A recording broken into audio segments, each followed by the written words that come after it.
Bom dia, gente. Quero começar essa manhã desejando a vocês um feliz dia do trabalhador, né? É hoje, né? E tão antigo quanto é a humanidade é o trabalho, né? E pessoas têm trabalhado e se cansado, principalmente na cidade onde a gente mora, onde para chegar no trabalho você precisa fazer uma viagem. Tem pessoas até que dormem no lugar próximo do lugar onde trabalham para facilitar o acesso e tudo mais. Mas se você está cansado do teu trabalho, deixa eu consolar você essa manhã que você não é o único. O trabalho, da forma como nós temos hoje, não foi projetado por Deus. E hoje o trabalho se tornou um peso muito grande, onde nós temos, às vezes, até um sentimento de desespero em acordar na segunda-feira e ir para o teu trabalho. Algumas pessoas têm, outras não, outras celebram pelo fato de possuírem um trabalho. Mas olhem só, quando Deus institui o homem, Ele o faz para o trabalho. Só que, com o tempo, com o pecado, o trabalho traz também um peso muito grande e as pessoas começam a ficar desesperadas. E é interessante que se você olhar em Gênesis capítulo 5, versículo 28, eles dão o nome aos filhos, esperando que esse filho seria o redimidor, aquele salvador que tiraria o peso do trabalho. Olha só o que diz o texto, versículo 28 de Gênesis 5, ele diz assim: viveu Lameque 182 anos e gerou um filho, a quem chamou Noé, dizendo: este nos consolará acerca das nossas obras, ou acerca do nosso trabalho. Esse tirará o peso do nosso trabalho, será o Messias, porque eles já acreditavam que viria alguém que tiraria. E do trabalho de nossas mãos, por causa da terra que o Senhor amaldiçoou. Deus amaldiçoou a terra, agora o trabalho é um peso para nós. Então esse filho vai redimir, vai tirar esse peso. E eles esperam, e Noé não é o redimidor, né? E eles, puxa vida, não é esse. Então eles dão um outro nome. E você percebe na história hebraica, que sempre tem uma esperança no Messias que retirará esse peso do trabalho. Finalmente o Messias chega. E agora a esperança de ser redimido do trabalho existe. Ele morre, ressuscita e o trabalho continua. E então, no finalzinho da vida de Paulo, ele está em Tessalônica pregando numa igreja e ele começa a anunciar essa mensagem, dizendo que um dia Cristo voltaria, retiraria a igreja, estaríamos livres do peso do trabalho. Aí o pessoal vibra, dizendo: agora sim. E aí o que acontece? Olha só o que diz 2 Tessalonicenses, capítulo 3, versículo 11. Ouvimos que entre vocês andam desordenadamente alguns, não querendo trabalhar, antes intrometendo-se na vida dos outros. Tá vendo? Eles não queriam mais trabalhar. Jesus vai voltar amanhã, por que eu tenho que acordar hoje e trabalhar? Então a esperança na volta de Cristo que tiraria o peso do trabalho. Versículo 12 diz: a esses tais, porém, eu não peço, eu ordeno. Paulo é duro aqui, ele diz: ordeno, e eu exorto no Senhor Jesus Cristo, que trabalhando com sossego, comam o seu próprio pão. Essa igreja começou a ter problema, porque ninguém queria trabalhar mais, porque Paulo diz: cara, Jesus vai voltar daqui uns dias, e aí ninguém queria trabalhar mais. Só que daí as contas vinham, não tinham mais nada para pôr na mesa, aí eles iam na casa dos irmãos: não tem nada, me dá um pouco do seu alimento. E começou a gerar um conflito na igreja, porque havia preguiçosos. Então o trabalho é tão antigo quanto o ser humano, quanto a humanidade. Agora, o trabalho como nós conhecemos hoje, ele foi desvirtuado realmente por causa do pecado. Então nós temos a esperança de uns dias sermos redimidos, sim. Mas até esse dia chegar, temos que trabalhar. Temos que trabalhar, e algumas vezes o nosso trabalho é pesado, é árduo, você não tem vontade de ir. Mas o importante é que nós podemos confiar que um dia o Senhor restaurará realmente aquilo que o trabalho é e significa. Então, parabéns a você, trabalhador, que comemora o seu dia do trabalho hoje. Podemos comemorar o nosso dia hoje, pessoas que trabalham, temos saúde, Deus nos tem dado saúde a isso, e somos gratos a Deus pela saúde que Ele nos dá, onde nós podemos trabalhar. Ainda depois de tantos feriados, né? E hoje é feriado também, pessoas ainda estão um pouco cansadas, né? E a gente tem percebido que a gente às vezes cansa de tanto descansar. E penso na Cecília, assim, acho que deve estar com muita vontade de voltar ativa, né? Depois de um mês de molho, né? Um mês já, né, Cecília? A Cecília quer voltar o quanto antes. O trabalho nos dignifica, o trabalho também causa na gente a sensação de bem-estar. É só você ficar desempregado ou impossibilitado de trabalhar por algum tempo e a gente percebe o quanto o trabalho nos faz bem também, né? E do quanto nós precisamos dele. Precisamos orar ao Senhor para que o nosso trabalho não seja vão também. Assim como o Evangelho de João 6 diz, não trabalhe somente pela comida que perece, mas também pela comida que permanece, né? Então também temos que trabalhar pelo Senhor e para o Senhor. Bem-vindo a você nesse dia. É um prazer ter você aqui com a gente. Quero convidar você a dedicar o teu tempo, essas 2 horas talvez que passaremos aqui nessa manhã, que você dedique realmente esse período ao Senhor, que é o autor do trabalho. Antigamente a gente dizia assim, eu quero encontrar aquele que inventou o trabalho e bater nele, né? Mas na verdade quem inventou o trabalho foi o próprio Senhor. E se ele inventou o trabalho é porque o trabalho é bom, não é ruim. Ele traz peso por causa do pecado muitas vezes, mas hoje nós podemos ter alegria no Senhor de que o trabalho é bom e precisamos dele. Vamos orar ao Senhor nessa manhã, convidando Ele para estar aqui conosco, que nós possamos entregar a Ele nossa adoração, nosso louvor, que Ele merece, Ele é digno de receber. Talvez você esteja bem cansado, eu sei, eu entendo, acordar no domingo de manhã, vir aqui com sol quente, mas deixa eu lembrar você de alguma coisa. É importante você priorizar as coisas, né? Cristo em primeiro lugar. Depois vem teu sono, teu descanso. Nós precisamos descansar mesmo, então você vai ter tempo depois para descansar, mas dedique agora esse tempo ao Senhor. Às vezes você não vai ter vontade de cantar, mas coloque o seu coração na adoração. Deus merece o nosso louvor, mesmo quando nós nos sentimos só, com muitas pessoas em volta. Vamos fazer isso nesse momento, convidar o Senhor a receber esse momento nosso, nossa dedicação. Já se prepare também, que hoje é nosso dia onde comemoramos, celebramos a ceia do Senhor. Nós se preparamos já para esse momento também, onde nós também dedicaremos os nossos dízimos, primeiro domingo do mês. Podemos dedicar os nossos dízimos agradecendo ao Senhor pelo trabalho que nós temos e pelo retorno que isso nos dá, onde nós podemos sustentar a nossa família, onde nós podemos também ter momentos de prazer também nas diversões que a gente pode ter com o nosso orçamento. Que Deus nos abençoe nessa manhã, que nós possamos ouvir do Senhor aquilo que Ele quer que a gente ouça e que nós possamos permitir que o Espírito fale no nosso coração aquilo que Ele quer falar. Vamos fazer isso nesse dia. Pai querido, muito obrigado por essa manhã. Obrigado por cada pessoa que está aqui. Nessa manhã onde nós comemoramos também o dia do trabalho, nós queremos comemorar e celebrar o Senhor. Porque o Senhor, o autor da nossa salvação, é também autor do trabalho. E se o Senhor criou algo como o trabalho, é porque isso é bom, nos dignifica, nos faz bem, nos realiza como seres humanos e profissionais. E pedimos que o Senhor nos abençoe, para que nós possamos ser bons profissionais. Que possamos ter bons profissionais que levam em consideração o caráter de Cristo neles próprios. E onde estão, que possam trabalhar com honestidade e dedicação, sabendo que o trabalho deles não é em vão. Deus ajude-nos a sermos bons cidadãos, que possamos ser exemplos no trabalho, exemplos na forma como nós nos portamos e na forma como nós falamos e nos relacionamos com as pessoas, que possamos impactar as pessoas na forma como vivemos. Deus, nesse dia onde nós celebramos o dia do trabalho, o nosso objetivo maior aqui é celebrar o Senhor. Então vem em nosso meio nessa manhã, fala aos nossos corações, que talvez estejam cansados nesse dia. Eu peço que o Senhor nos revigore, que o Senhor revigore o coração de cada um de nós aqui, que nós possamos ter uma porção dobrada da Tua graça em nossa vida, que possamos perceber o Teu plano e a Tua obra em nossa vida, para que isso nos encoraje e nos motive a continuar.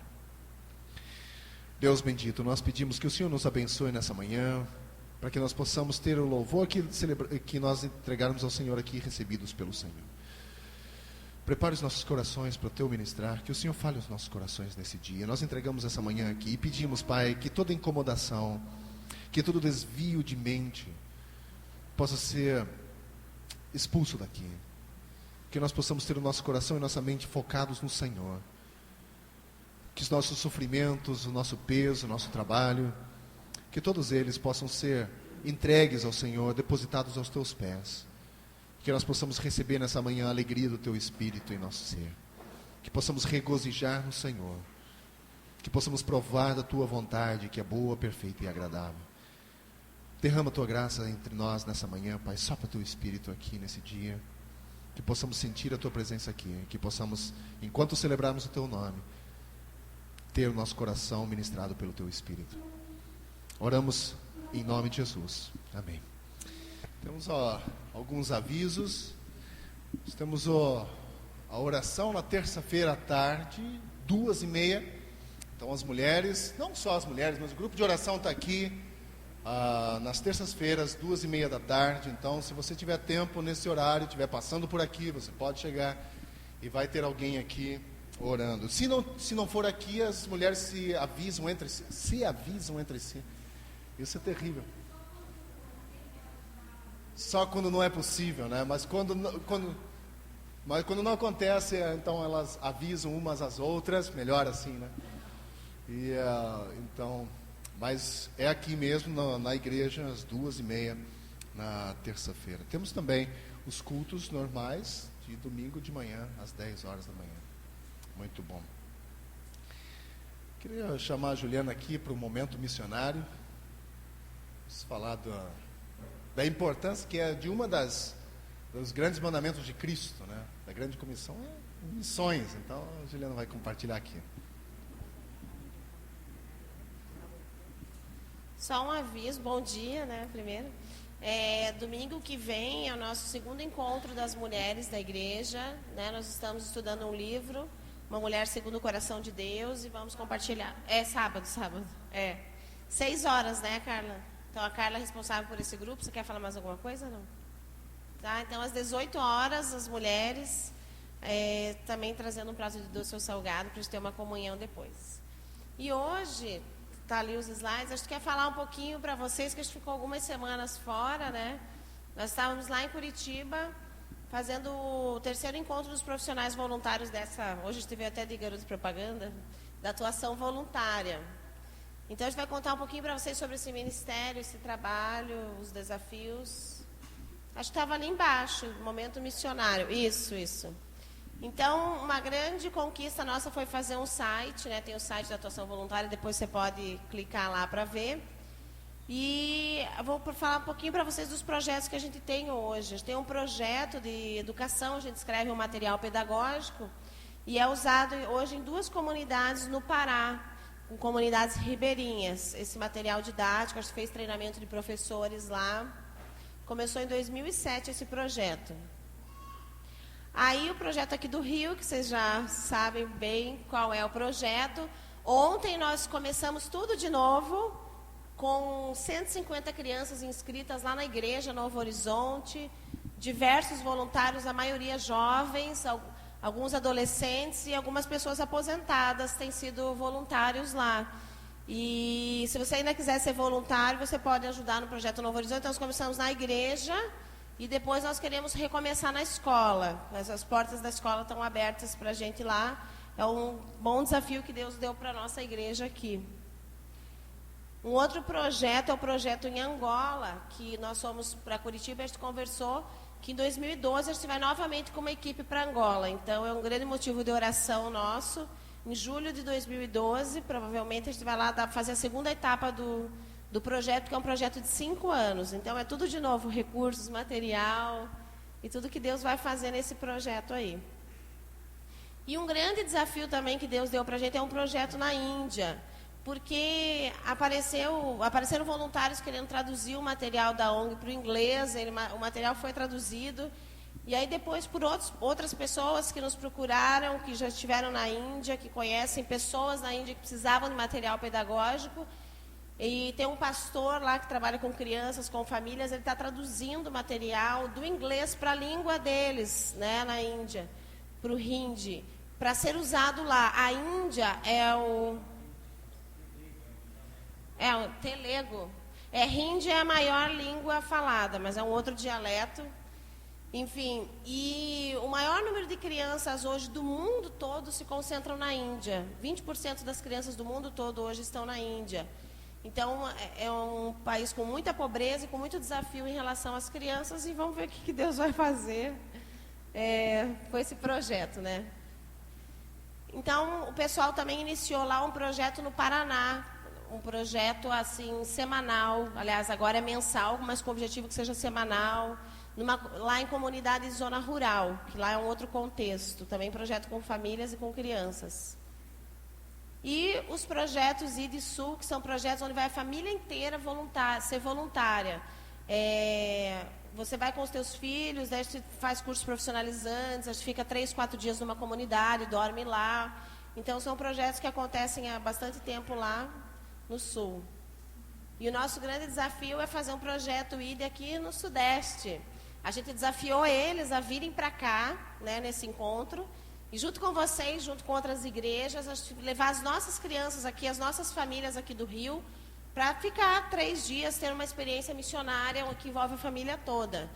Um outro desafio também, que é motivo de oração, é que a gente decidiu que abrir uma filial da atuação voluntária, uma sede aqui no Rio, porque tem muitos projetos acontecendo aqui para conseguir recursos, você precisa de ser um CNPJ aqui, etc. Então, é um motivo de oração que a gente vai trabalhar nisso agora. Pedir para vocês orarem pelo Projeto Angola em 2012, por todos esses projetos de educação, pelo Novo Horizonte. E em julho a gente vai receber uma equipe chamada Abatim aqui na Ser Livre. São 50 voluntários, adolescentes, jovens e adultos. E eles vão ficar aqui na nossa igreja hospedados, a gente vai ter que dar conta deles, né, Frida? Mas eles vêm servir, a gente vai fazer um culto bem grande aqui de jovens no sábado à noite, com jovens do Novo Horizonte, a gente quer trazer para cá, da CB Rio, a gente quer trazer para cá, e da nossa igreja. Então, a gente vai precisar bastante do apoio em oração e do envolvimento da igreja para esse projeto, que já tem data marcada dia 8 a 12 de julho. Tá, Jó? Então, eu queria pedir para o Frida orar por esses desafios, por todo esse trabalho. Esse ano eu estou trabalhando meio período só como voluntária da atuação, porque tem muito trabalho para fazer, todos os profissionais são voluntários. Vocês orarem por isso e continuarem com a gente. Isso mesmo, eu acho que esse é um trabalho bonito que nós precisamos que a igreja se envolva. O trabalho do ID Sul é um trabalho excelente, né? Claro que o contexto é diferente, mas nós podemos adaptar isso para cá.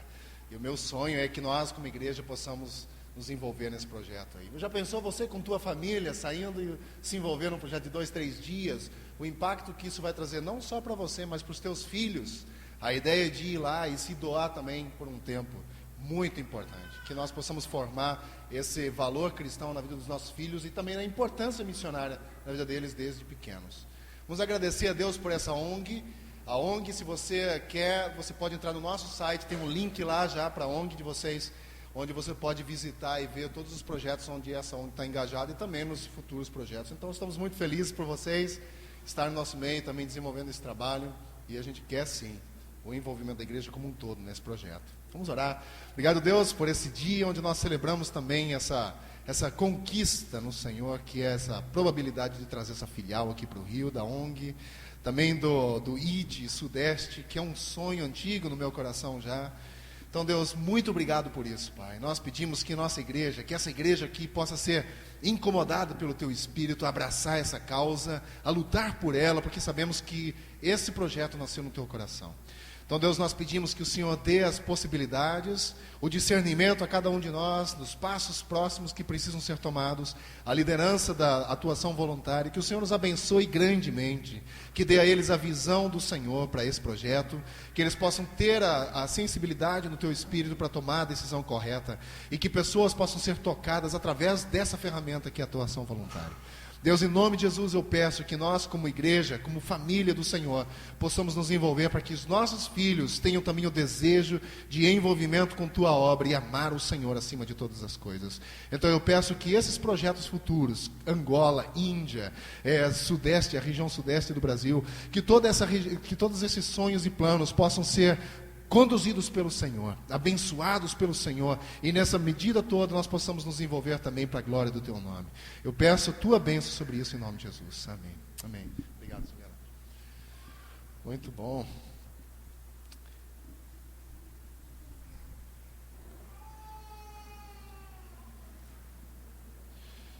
Quando você veio para a igreja essa manhã, qual foi a tua expectativa? Você teve expectativa quando você chegou aqui essa manhã? Nós temos muitas expectativas, né? Eu lembro que quando eu era criança, eu tinha uma expectativa de ir à igreja. Eu contei isso aqui domingo passado, de ir na classe de crianças. Então era o que me motivava a ir à igreja aos domingos. Mas nós temos muitas expectativas e todas elas, se nós formos olhar, têm a sua legitimidade. Mas de fato é que, pela música que nós cantamos antes, o que deveria motivar o nosso coração a fazer parte de uma comunidade cristã, a viver valores e princípios cristãos, é o fato de que Cristo vive, que a cruz está vazia. A cruz está vazia. Isso me motiva a sair da minha cama no domingo de manhã, a vir na igreja nos domingos ou nas programações.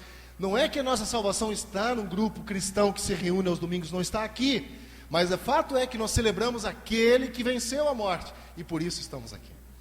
Então, se a tua motivação foi essa hoje de manhã, de vir aqui celebrar aquele que não está mais numa cruz, aquele que venceu a morte, então você está com a tua motivação no lugar mais correto possível. Essa manhã nós queremos celebrar a vitória de Cristo sobre a cruz com a ceia do Senhor, aquela ordenança que Cristo nos mandou a fazer, para que nós lembrássemos do seu sacrifício e que nós pudéssemos também ter a esperança na eternidade. Na verdade, a ceia do Senhor, ela é uma atitude, um ato de lembrança. Fazer isso em memória de mim, diz o Senhor, fazer isso em memória. Então, ato de lembrar do sacrifício. Então, vamos fazer isso essa manhã. Se você veio preparado, você vai ter um tempo agora também de uma meditação. E vamos passar um tempo preparando o nosso coração para fazer parte dessa ceia. Você que não é membro da nossa igreja, você tem toda a liberdade de fazer parte dessa comemoração, porque nós não somos donos da ceia. Nós não somos donos. Nós podemos partilhar e compartilhar com todos que estão aqui. Então, se você conhece o Senhor Jesus como Senhor da tua vida, você tem liberdade de fazer parte. Então, vamos passar alguns minutos, alguns segundos, fazendo uma introspecção, porque o texto nos diz que o que o apóstolo Paulo diz, né? Em 1 Coríntios capítulo 11, né? Examine-se o homem a si mesmo antes de comer desse pão. O que significa examinar-se? Faça a pergunta para você: os meus relacionamentos estão refletindo o caráter do Senhor? A forma como eu vivo está refletindo o caráter do Senhor? Faça essa autoanálise nesse momento. Vamos fazer isso, passar algum momento assim.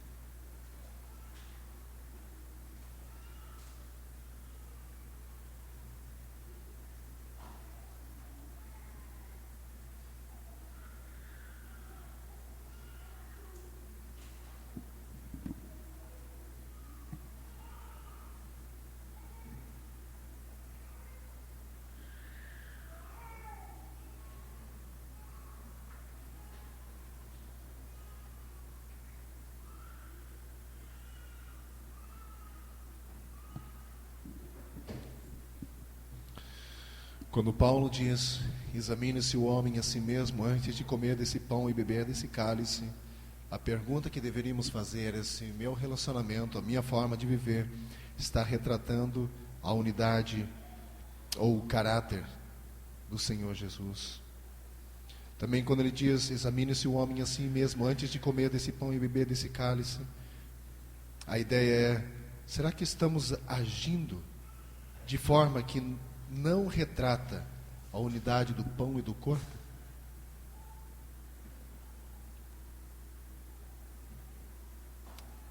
Será que a gente está agindo sem entender a unidade e a interdependência das pessoas na igreja? O pão tem a simbologia do corpo de Cristo, e o corpo de Cristo foi a igreja. O corpo está unido. Será que nos meus relacionamentos há mais desunião do que unidade?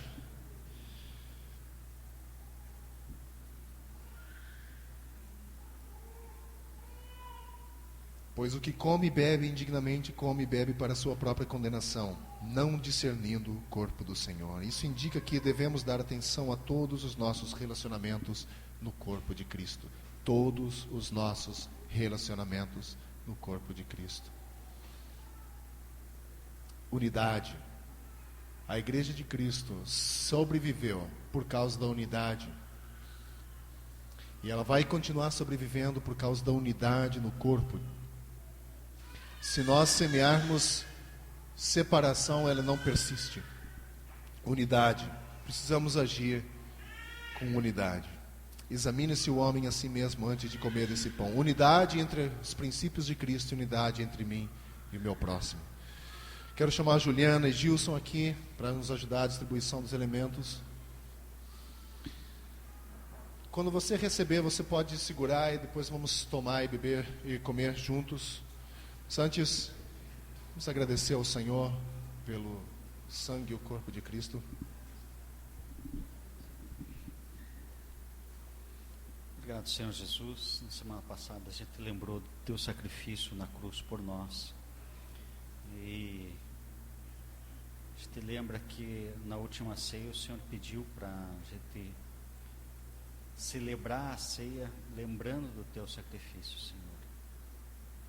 Obrigado porque o teu sacrifício nos lava do pecado, Senhor, nos livra da morte, nos livra da condenação eterna, Senhor.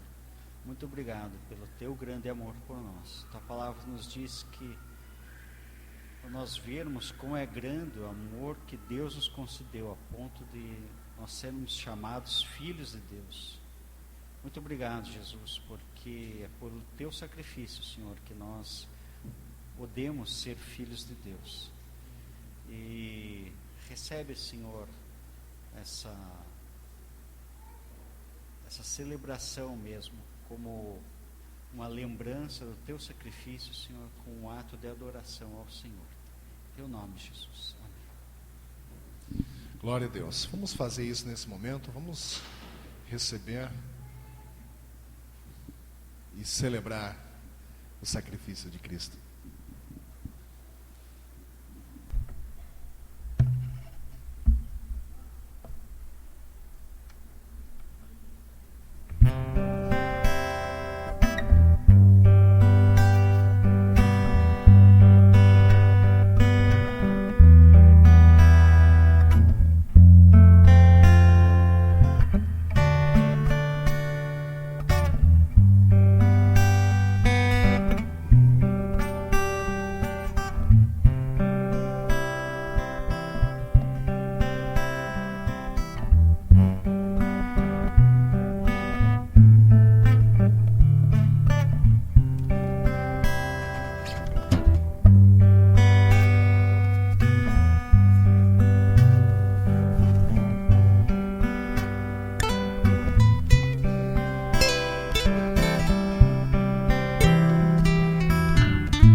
Paulo segue dizendo que quando Jesus, na noite que foi traído, tomou o pão, tendo dado graça, partiu aos discípulos e disse: esse é o meu corpo dado em favor de vocês.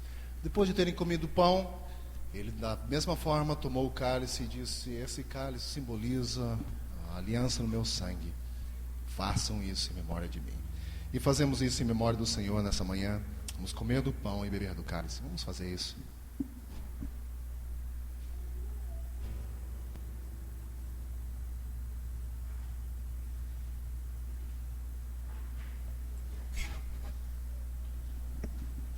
Agradecemos ao Senhor pelo teu sacrifício na cruz. O castigo que estava sobre nós foi tirado. E por causa do teu sacrifício, fomos curados, fomos salvos e libertos do peso do pecado. Somos gratos, Senhor, pelo teu sacrifício. Obrigado, Jesus.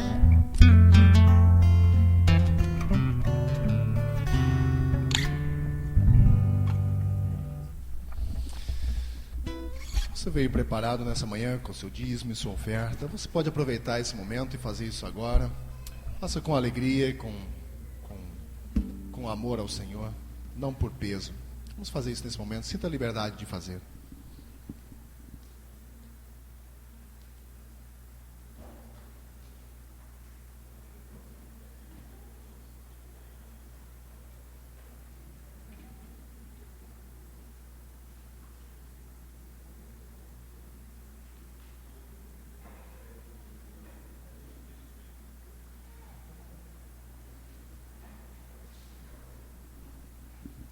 Vamos chamar as crianças agora. As crianças terão a continuação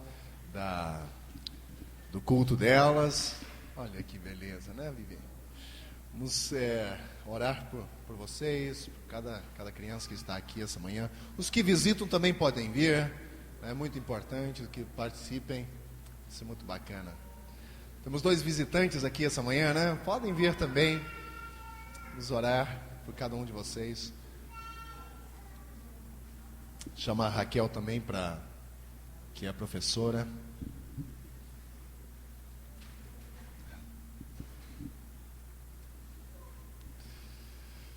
Uau, bastante. Vamos orar então. Se você tem liberdade, ore comigo, abençoa a vida dessas crianças e na continuidade do culto que elas terão agora. Em nome de Jesus. Pai, nós oramos e entregamos essas crianças em Tuas mãos. Pedimos que o Teu Espírito repouse sobre cada uma delas. Que Teu Espírito ministre o coração delas, que eles tenham um espírito calmo nessa manhã, que eles possam receber aquilo que o Senhor tem preparado para elas. Deus, da mesma forma pedimos por Raquel, que o Senhor a conduza nesse processo, nesse caminhar com essas crianças nesse dia, que Teu Espírito também a dê sabedoria e discernimento em como lidar. Nós pedimos a Tua bênção no sentido de que elas não se machuquem, tenham um ótimo momento juntos. Oramos assim em nome de Jesus, amém. Deus abençoe vocês.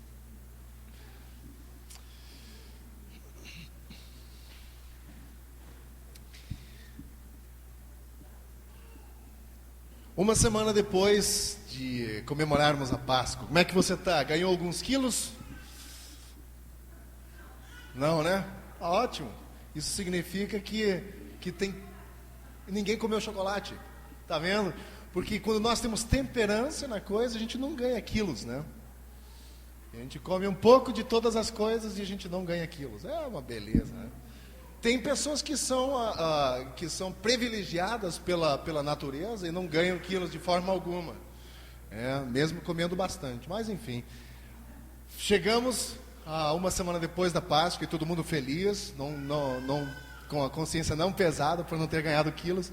Mas eu quero essa manhã compartilhar com vocês sobre um personagem da Bíblia que ele é muito peculiar, eu diria assim. Um dos profetas que a Bíblia mais fala, depois de Moisés, lógico, mais citado é esse homem. Então, eu quero compartilhar com vocês alguma coisa sobre ele. Esse homem é Elias. E nós temos lido sobre ele e percebemos que Elias é um homem como nós. Agora, pouco se sabe sobre Elias, não é verdade? Vamos fazer aqui, pode passar, Cláudio. Quem é Elias? Pode passar isso também.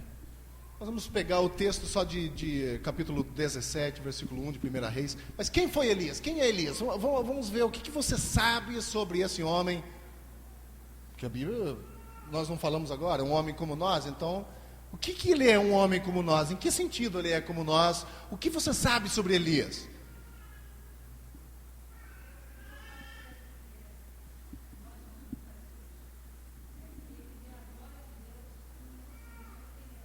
Ok, muito bom.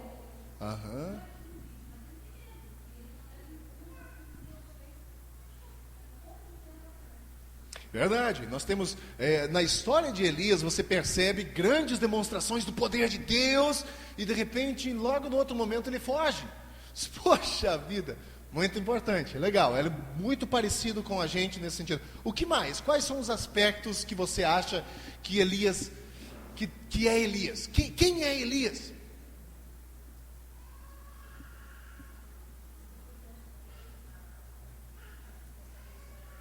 Enfrentou profetas. O que fez? O que você, quando você diz enfrentou os profetas, o que isso significa na realidade, enfrentar os profetas de Baal? É se opor a um regime, né? Então não só um regime político, mas religioso. Então ele botou o pescoço à prova, né? Botou ali, ó. O que mais? O que mais? O que a Bíblia fala sobre Elias no Novo Testamento? Ok. Deus ouviu. Bota lá.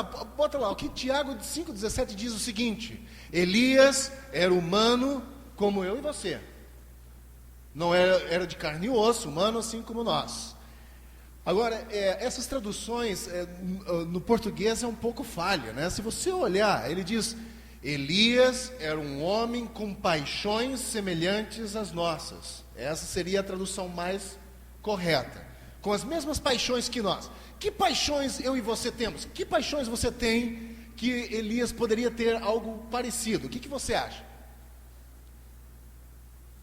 Não paixões de paixões, né? Porque aquela pessoa com quem você se apaixona. Provavelmente Elias também tinha uma paixão. Mas, que paixões são essas que Tiago fala? Mesmas paixões que nós. Elias, um ser humano como nós, sujeito às mesmas paixões que eu e você. O que você entende por sujeito às mesmas paixões? Sentimentos, emoções?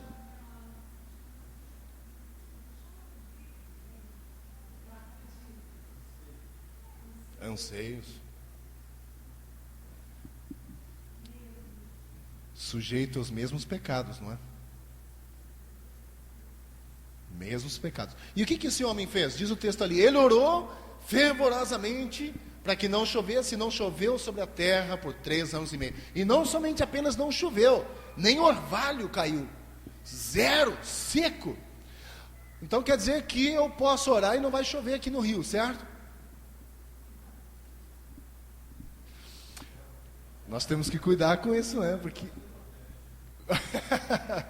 no Nordeste. Muito bom. Mas quando nós olhamos para a história de Elias, que foi lá, orou e de repente caiu fogo do céu.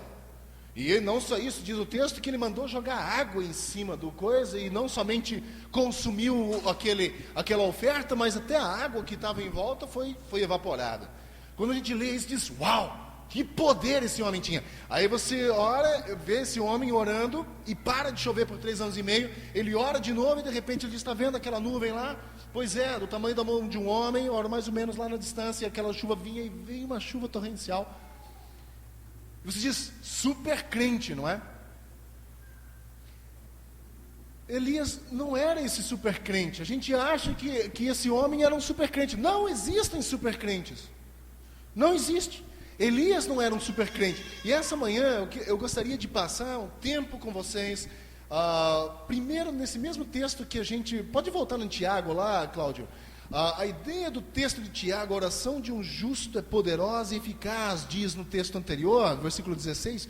E daí ele diz: Elias era um humano como nós. Ele orou fervorosamente para que não chovesse, e não choveu sobre a terra durante 3 anos e meio. Primeira coisa, o Tiago chama a nossa atenção para o fato de que a oração de um homem justo pode fazer muita coisa. Na verdade, como eu disse antes, Elias não era um super crente. Ele enfrentou os mesmos sentimentos que eu e você. Aquele sentimento de eu não posso fazer. Mesmo sentimento. Ou talvez eu sinto que não seja possível.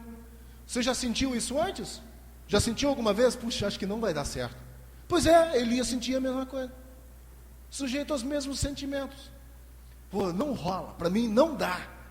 Não vou conseguir. Elias tinha os mesmos sentimentos. Ele não era um super crente, mas diz o texto que ele orou e parou a chuva. Na verdade, a sua humanidade fica muito evidente no final da sua vida e ministério. No capítulo 19, quando ele tem um medo paralisante, né? A Penha falou que ele sofre um medo paralisante e que leva ele à depressão. Mas é encorajador também saber que Elias teve a condição de fortalecer as suas fraquezas na dependência e nos recursos que vinham do Senhor. Ele fortalecia as suas fraquezas e problemas nessa dependência. E esses são os princípios que eu quero tirar essa manhã para a nossa vida, que nós possamos também entender essa questão de tirar para nós força da nossa fraqueza. Agora sim, vamos para o texto. Capítulo 17, versículo 1 de 1 Reis. Diz assim sobre esse homem, Elias. Então Elias, o tisbita, ninguém sabe onde que é essa terra, a não ser que ele era morador de Gileade. Gileade as pessoas sabem onde é, mas de Tisbita, ninguém sabe. Ele era um tisbita de Tisba. Ninguém sabe onde é essa terra hoje, de fato. Eles têm algumas ideias, mas onde é de fato ninguém sabe. Um desconhecido, um João ninguém, não é? Estava lá esse homem, apareceu diante de Acabe, que era rei de Israel, e disse: vive o Senhor Deus de Israel, perante cuja face estou, que nestes anos nem orvalho nem chuva haverão, senão segundo a minha palavra. Ok, esse homem era desconhecido, mas ele tinha acesso ao rei. Ele tinha acesso, então ele chegou e disse isso. Agora, interessante aqui, quem era Acabe? Acabe, rei de Jerusalém, de Israel, era um homem mau, muito mau. Diz o texto que ele foi um dos piores reis que já tinham passado até então. O que ele fez? Ele era um homem que, judeu, do jeito que era, hebreu na verdade, ele tinha que adorar Javé, Jeová, o Deus de Israel. E ele resolveu deixar ele de lado, derrubou os altares que eram oferecidos ao Senhor. Lembra dos altares que a gente já falou várias vezes? Quando acontecia alguma coisa, o povo erguia um altar como uma forma de lembrar daquilo que o Senhor tinha feito. Ele derrubou tudo e colocou postes ídolos e instituiu a adoração a Baal. E não somente isso, ele se casou com uma mulher geniosa, né? Que nós conhecemos hoje por Jezabel. Mas a época em que ele vivia, Acabe era então esse rei, e essa mulher geniosa não somente era uma mulher terrível, mas ela perverteu o coração do próprio Acabe para que ele instituísse então como a religião oficial de Israel, a adoração a Baal. Interessante que ele vivia um pluralismo religioso nessa época. Pluralismo religioso nada mais é o momento em que nós vivemos hoje. Nós vivemos um pluralismo religioso na nossa época hoje, que a gente vive aqui, que é, será que é só Deus mesmo? Aí tem um gnomozinho aqui, tem um gnomozinho lá, tem uma pedra que te dá bons fluidos aqui, tem uma forma de você colocar os móveis na sua casa, que vai atrair. Então não é só Deus, é um pluralismo. E esse homem vivia nessa época também, Elias, dentro desse contexto aí. E o culto a Baal, então, era o sistema religioso. Agora, o que isso tudo tem a ver com a gente? Você pode perguntar, tudo bem, isso aí aconteceu há tantos anos atrás, mas como é que isso tudo se aplica a nós hoje? Como é que você acha que essa forma que Elias viveu nessa época, a época em que Elias vivia, se aplica a mim e a você hoje? Se ele era um homem assim como eu e você, diz Tiago 5,17, como é que isso se aplica a minha e na sua vida? O que você acha? Que toda essa lista que a gente fez se aplica a mim e a você? Muito bom, isso é legal. E o que mais? Isso também, Cláudio. Não estou lendo o seu pensamento, eu nem sei o que você está falando. Em que sentido tempos iguais? Pluralismo, ok, esse é um ponto de contato, um pluralismo. O que mais a gente está vivendo hoje que é muito parecido com essa época em que Elias vivia?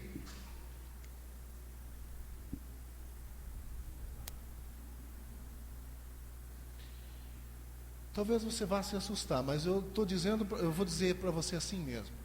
Nós estamos derrubando os altares de Deus em nossa igreja. E estamos adorando outras coisas que não o Deus verdadeiro. E não fora da igreja, dentro da igreja.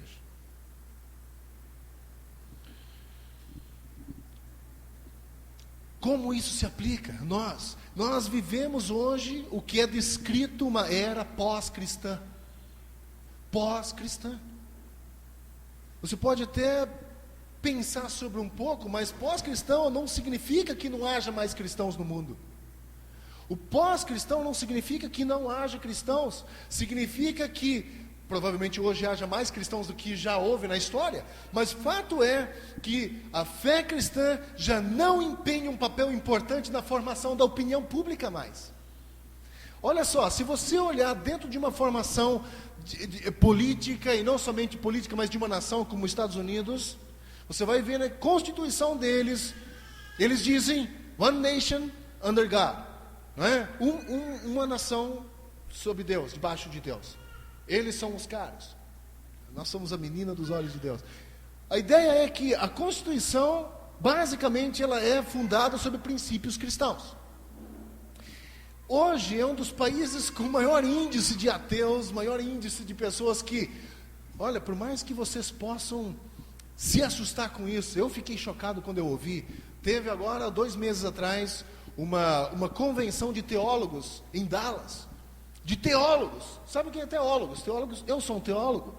Teólogos. Uma convenção. 98% dos teólogos ateus.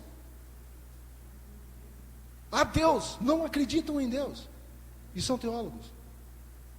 Então, basicamente, nós hoje vivemos uma era pós-cristã. Pós-cristã, não por falta de cristãos, mas por falta da habilidade de se colocar na sociedade, no mundo em que você vive como cristão. Viver pelos princípios cristãos. Isso sim, significa a pós-cristandade. Já não desempenhamos mais o papel importante na formação da opinião pública e da política. Os cristãos que entram na política se envolvem na corrupção da mesma forma como os outros. Essa manhã eu acordei bastante abatido comigo mesmo. Disse, Deus, eu não sou digno de você. A vida que eu vivo não condiz com aquilo que você quer. Eu não estou levando uma fé cristã a sério que desempenha esse papel. A realidade disso tudo nos força a enfrentar algumas questões difíceis, como por exemplo, quem é ou qual é o meu Deus? Quem é o seu Deus? Olha só, esse homem, esse Elias, ele diz, o meu Deus vive. Lembra quando ele chega na frente de Acabe, ele diz, vive o Senhor, Javé, ele vive. E ele se posiciona diante do homem mais poderoso daquela época e diz, o Senhor vive, não é Baal. E se você pegar para pensar, Baal, quem era Baal? Baal era o senhor do tempo. Outra palavra para isso? Das colheitas, das estações, né? Baal era o senhor das estações. E de repente Elias chega e diz, sabe de uma coisa? O Senhor vive e esse Deus não, porque não vai chover mais. Ele é responsável pelo poder das estações? Pois é, não vai chover.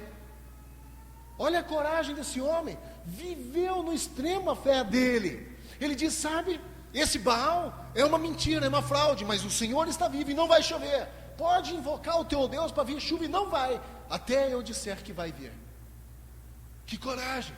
Esse homem resolveu viver a fé cristã. E nós nos acovardamos a viver a fé cristã. A época em que Elias vivia não é muito diferente da nossa. Vivemos um pluralismo religioso, uma idolatria.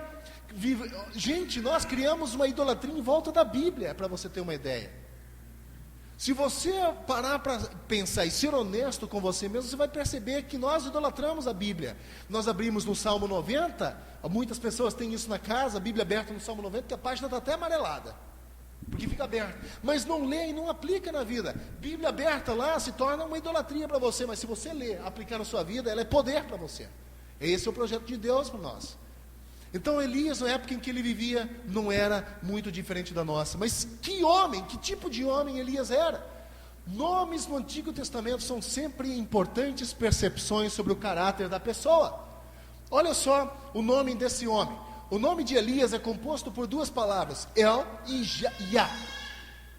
O El significa Deus, que geralmente é o Elohim, que era a ideia de Deus, e Yah, que é Yahvé. Simplesmente significa Jeová é Deus.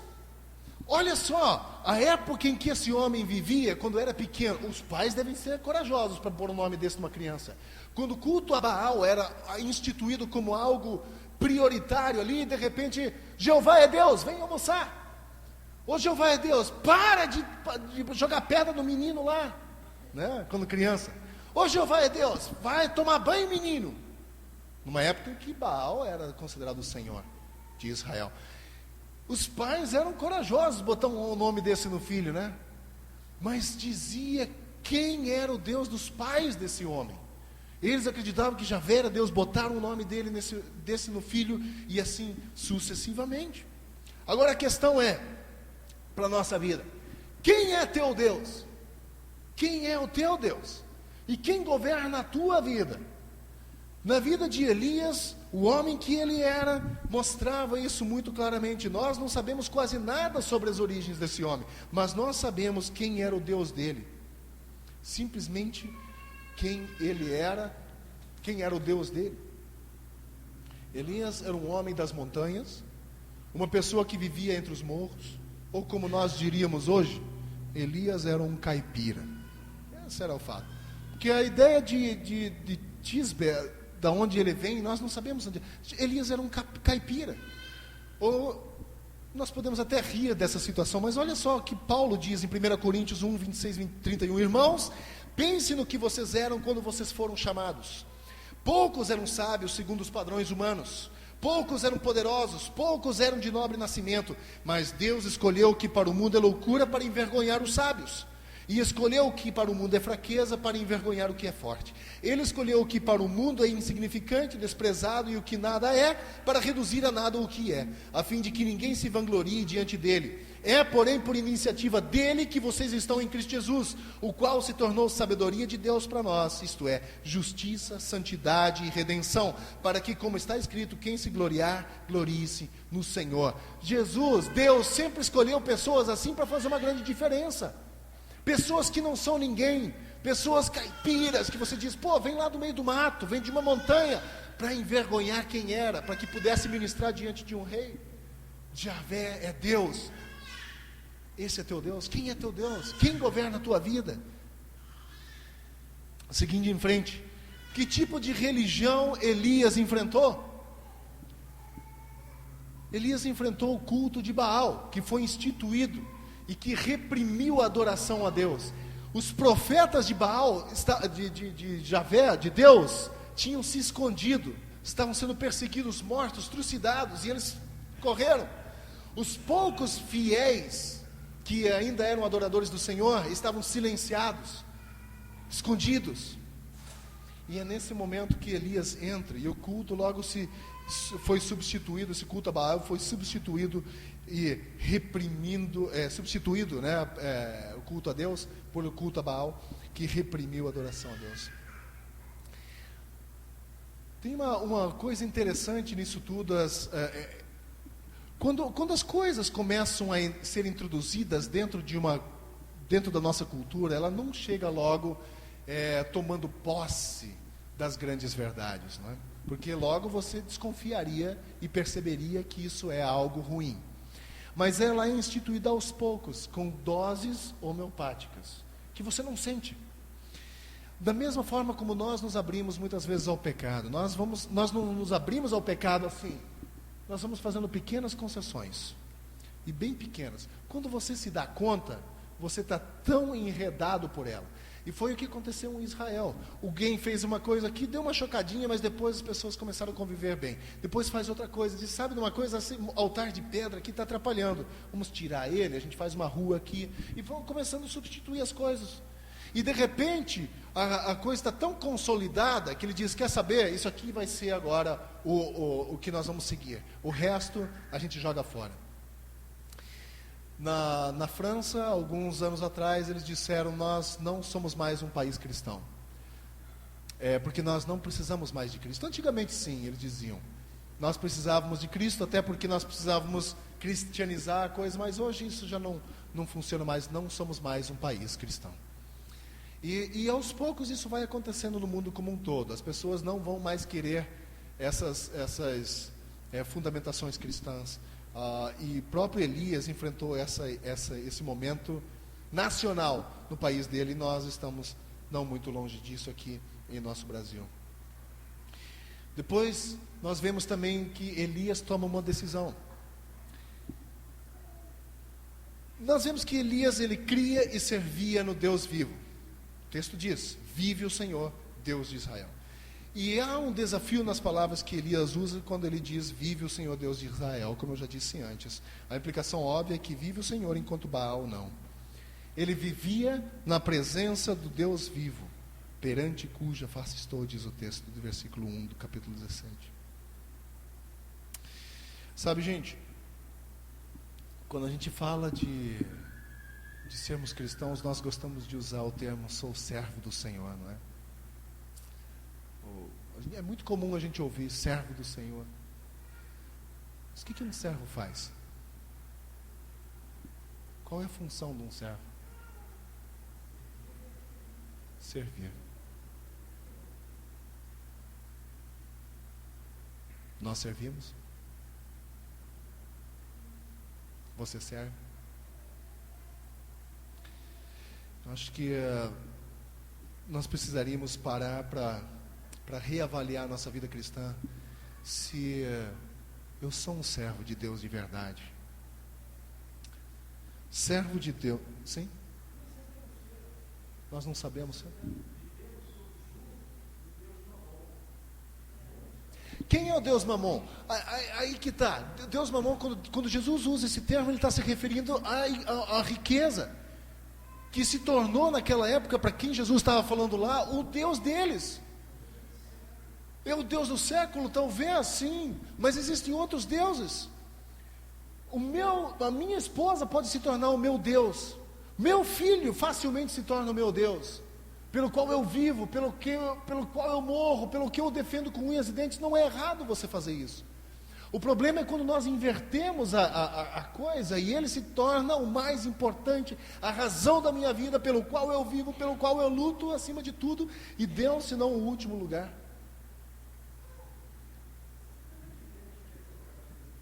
O que é colocar Deus em primeiro lugar? Vocês percebem quando a gente começa a pensar sobre o assunto, a gente não sabe ser cristão. Perdeu-se completamente o significado real do ser cristão. Ser cristão, quando os discípulos começaram a ser chamados cristãos lá em Antioquia, lá em Atos, é pequenos cristos. Viver como Cristo viveu, pelos mesmos princípios que Ele. Se necessário for se expor, se exponha. Está fora. A maioria dos... Por quê? Nós temos medo, não é verdade? Nós temos medo de ser excluídos. Nós temos medo de sofrer não é um suicídio, mas um homicídio social. Porque nós sofremos um homicídio social quando você diz para todo mundo: eu sou cristão, não vou tomar parte disso. Você se posiciona, não é? Só que você é assassinado socialmente. Se nós não estivermos dispostos a renunciar, nós não somos servos.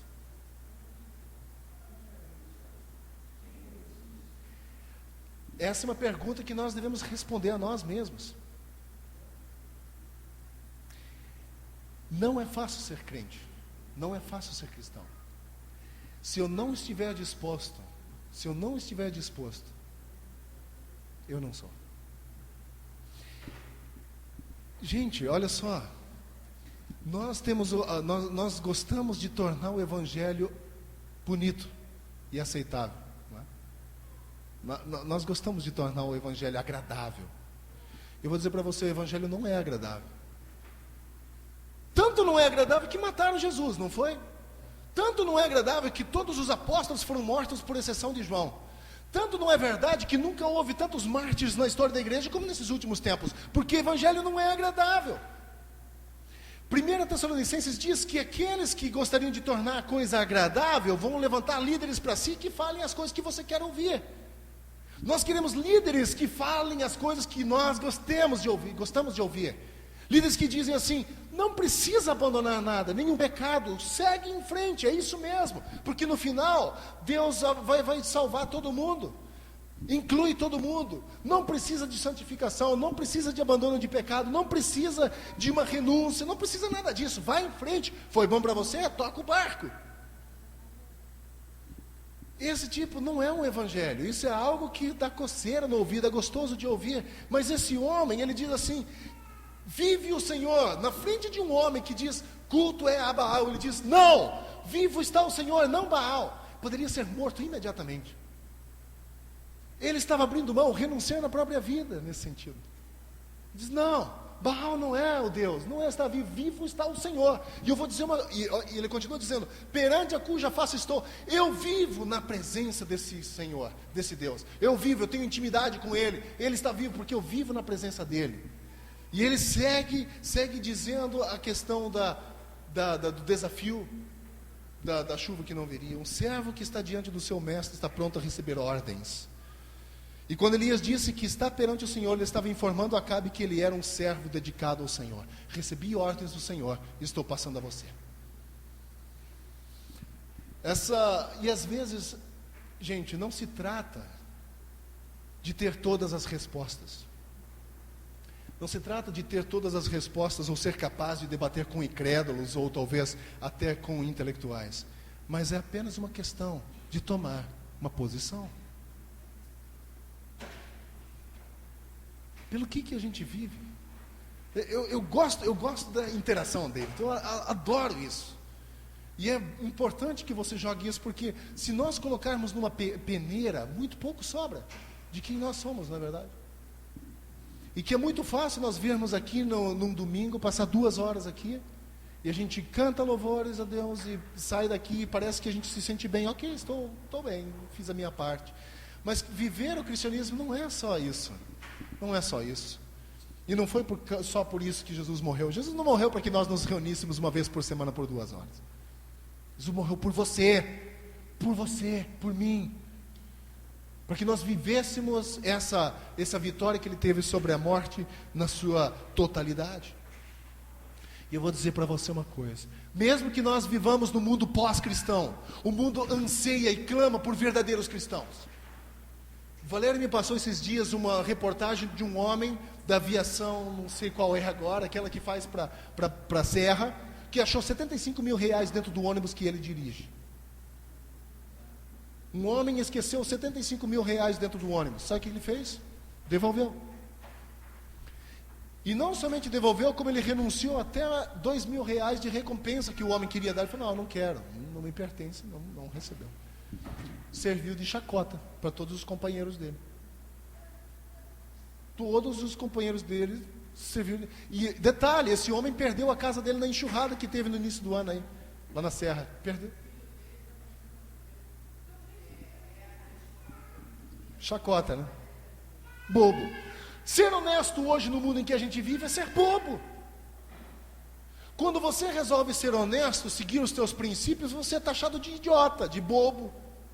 Agora você dá a volta no outro, leva vantagem sobre o outro, é ser esperto.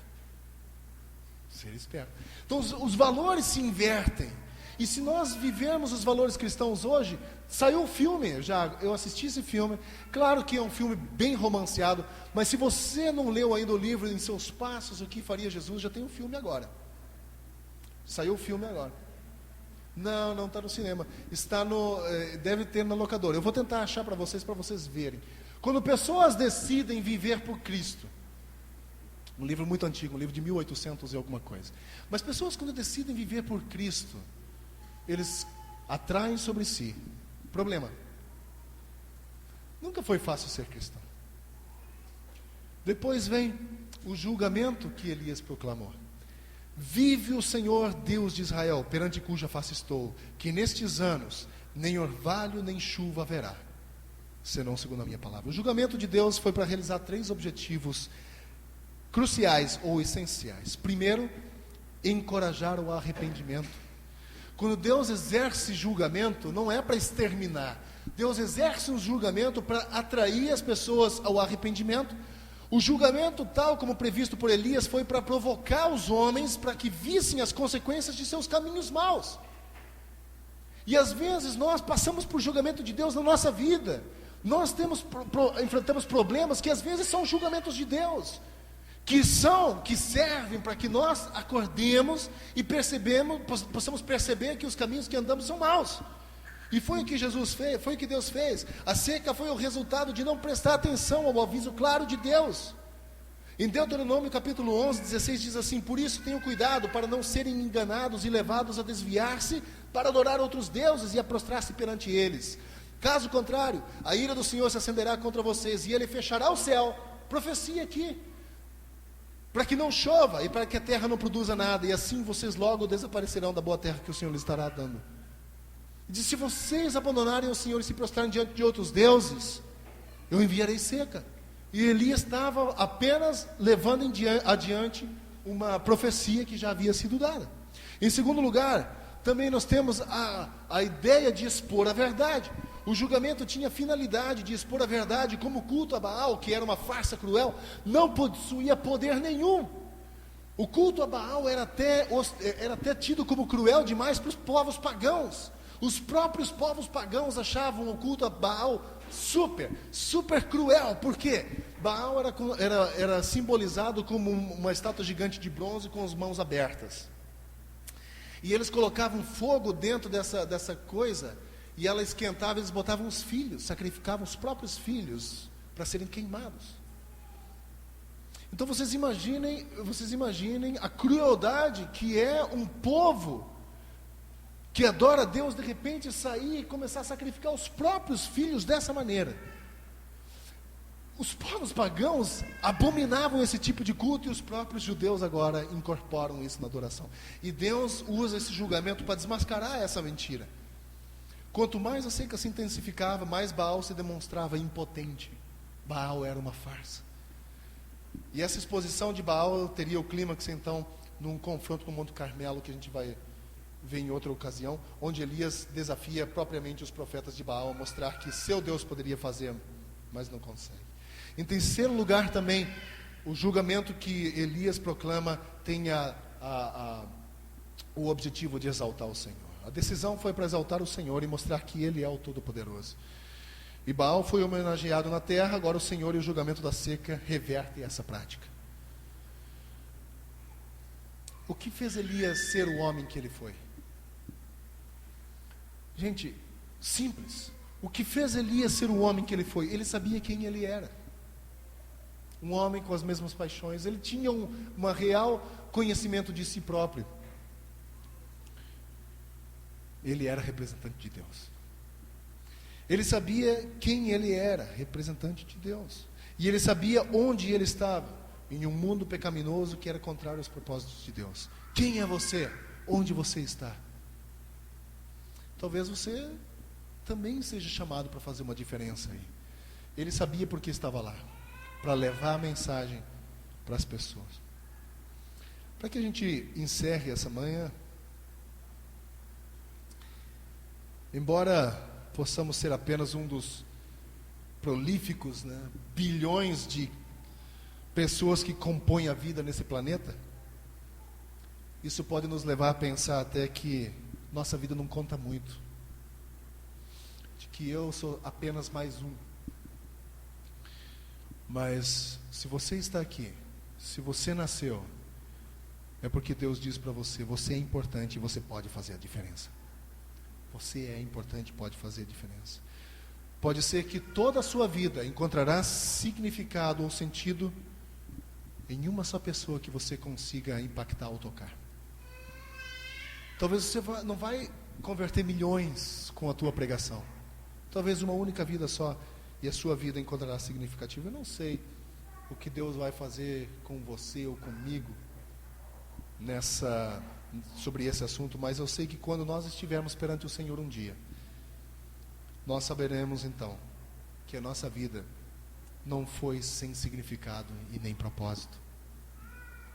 Todos nós nascemos com significado e propósito.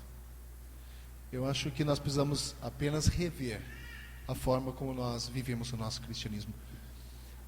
vou pegar aqui um gancho na pergunta de David. Talvez uma tarefa de casa para cada um de nós. O que é ser servo? Além de servir, né? O que é ser servo? O que é ser cristão? E podemos falar sobre isso semana que vem. O que você acha, David? Boa ideia. O que é ser servo? O que é ser cristão no mundo em que nós vivemos? Não vamos nem pegar o mundo, vamos pegar no Rio de Janeiro, na cidade onde nós vivemos. O que é ser cristão? Vamos fazer isso domingo que vem? Domingo que vem a gente faz um trabalho de casa, e aí vocês vão me dizer qual é a dificuldade de ser um cristão no Rio de Janeiro. Vocês perceberam pelo censo que desse ano, de 2010, do ano passado, que Rio de Janeiro é a capital dos casais gays? Segundo o censo, a capital dos casais gays. Eu não sei a porcentagem. E que existem muito mais mulheres do que homens no Rio de Janeiro. Então, qual é a dificuldade de você ser cristão no Rio de Janeiro?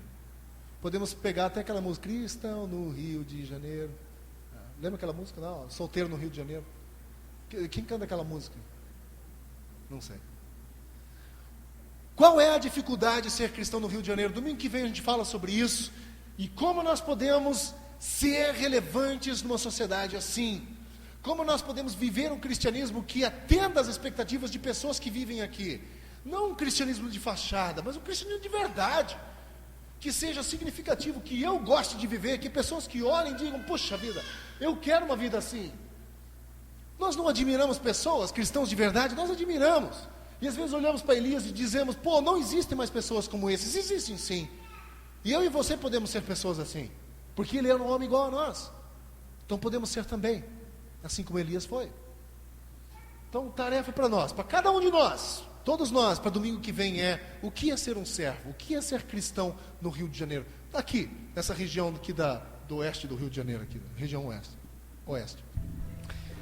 Vamos encerrar essa manhã com esse ânimo de que é possível ser cristão no Rio de Janeiro. É possível, sim, renunciar coisas, é possível viver para o Senhor.